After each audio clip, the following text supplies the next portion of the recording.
Before Christ, my parents never taught me anything about God and never took me to church. They told me I shouldn't believe in that. When they got divorced, I was depressed and I started hurting myself and smoking and drinking. And I kind of had to raise myself and grow up a little too fast. Growing up in high school, sometimes you get, tempted. I would lie and say, I'm not a virgin and, I did this and that to kind of conform. My dad kind of got into drinking a lot. Just recently, there was a big fight between my mom and him. When I started drinking, I started mixing sleeping pills with alcohol. When I was a kid, my parents, they split when I was like a couple months old. My mom's been through a lot, especially with my stepdad. I started getting along with him, and we had this great conversation, and 2 days later, he hung himself from the 3rd floor of our apartments, and my world has changed.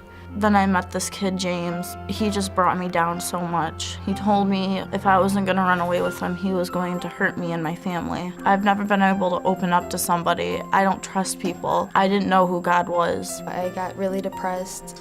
I started, hurting myself and like cutting my arms. When I was cutting myself, I was feeling pain and betrayal because my parents rather smoke their weed than have time with their friends and be with their kids. Betrayal and the pain from all of that building up over the years led me to think that the world would be better off without me. I was planning on walking to school and then committing suicide. I used to think, God did this all to me. Why does he love me if he even does love me? We're really excited about the partnership that we have with Greater Cleveland Youth for Christ because it gives us an opportunity to telescope into the schools. We share a staff member, Michael Peters, with them, and he works in Garfield Heights in Garfield City Schools at the high school. I was sitting in the lunchroom with this girl, Marissa. Joanne comes up to me. She says, "Hi, you're very pretty. My name's Joanne." I look at her, I'm just like, who is this crazy lady? We just talked and I got to know her, and I was like, she's not crazy at all. An incredible experience in partnering with Youth for Christ. And we, along with a few other churches from our community, brought in a speaker. Rich's presentation reached every kid who attended school that day, almost 600 kids. And as a part of his presentation, he clearly shared the gospel with the permission of the leadership at the school.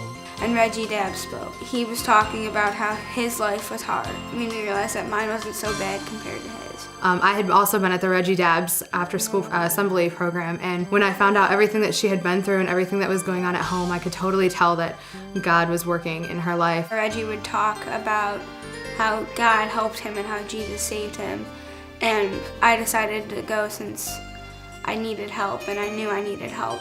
I wasn't really an at-risk kid, but it just shows you the different levels that Youth for Christ is able to impact. When Brian and Youth for Christ came into my life, I feel like that was like the first crossroads in my life for, Christianity. And just watching her grow, and in spite of her life and what she's going through, she's still allowing the Lord to work through her. Not perfect yet, but being transformed day by day, just like all of us are. at the YFC bonfire, there was a lot of people that I recognized from school, and I met one of the youth leaders in Chardon, Dean Carlo. I would go to campus life after school, and we'd, talk about God. When I first met them, I just felt something to where I can tell them anything and everything, and they've helped me through my relationship with my stepdad. He killed himself, I just felt a sign of relief when I would talk to them about it.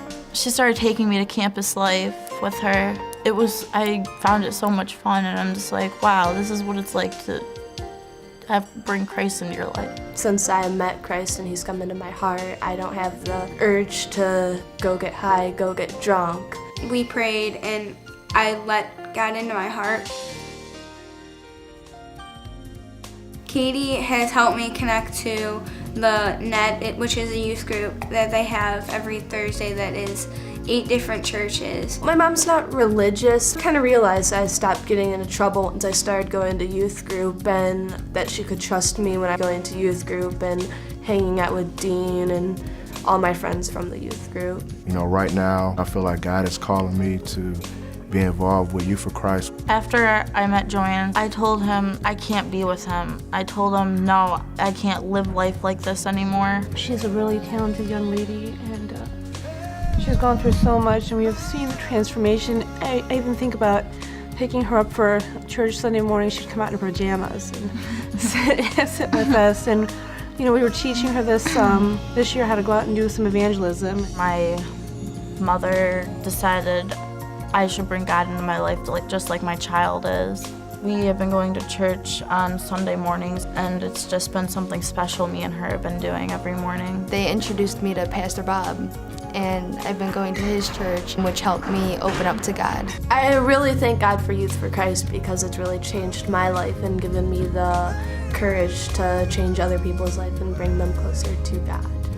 I didn't care about what happened to me. I didn't care about anything, but now I care about everything. I care how I take care of myself. I care how I take care of my relationship with God, and I take care of everything that I'm supposed to. Even my parents' work I take care of. God's changed me to a better person, and my teachers, my grades, my friends, my family even, they've all noticed it, but some don't like it because some of my friends that I'd sit down and smoke weed with, I don't do that with them anymore. One of the key Youth for Christ initiatives is church partnerships. Central to it is the relationship that Youth for Christ had built for a dozen years with the area pastors. Youth for Christ, I don't see them at all in any kind of competition with the church, a local church, but an extension of the local church. I see Youth for Christ demonstrating love in a very practical way through the mentoring program. Kids need mentors. Kids need people who will love them. Kids need people who will invite them to church. Kids need people who will just share life on life with them. They go into a school and ask for those kids who are perhaps the most marginalized, the most difficult kids. Anybody can be a mentor. It's a matter of just loving people. Let us spend time with them. Ever since I've got to know Youth for Christ, and to this very day, they have not stopped being passionate about seeking young people, about presenting the gospel to them, about giving them an opportunity to respond, and then to see them discipled. So I encourage you to ask God, pray, and seek the Lord and ask Him if He will show you, how can I become involved with Youth for Christ? And I have talked to other principals and people in the community about City Life. It has really made an impact on their lives and our lives here at Miles Park. I look forward to having City Life representatives in the school as much as possible. My Youth for Christ friends, before I even start, everyone I meet is amazing. They're the nicest people I've ever met. Katie and Naomi, they're my angels. I depend on them for everything. Katie gives me a ride to the net every Wednesday, and Katie normally gives me a ride home every Thursday after campus life. And it's just amazing to believe that you can meet someone and not even know them for 2 years and become best friends with them, practically like sisters.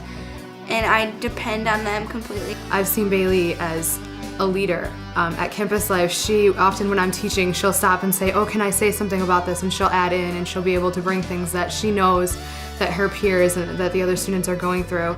And she'll be able to just take it and point it right back to the Lord and say, this is, what I've been going through. This is what God is showing me. We were all crying, and I felt, something, just like something coming off my shoulders, like this wall that was pushing down on me, and it just came off. I asked Christ to be in my life and help me. I would really love to become a Youth for Christ staff one day.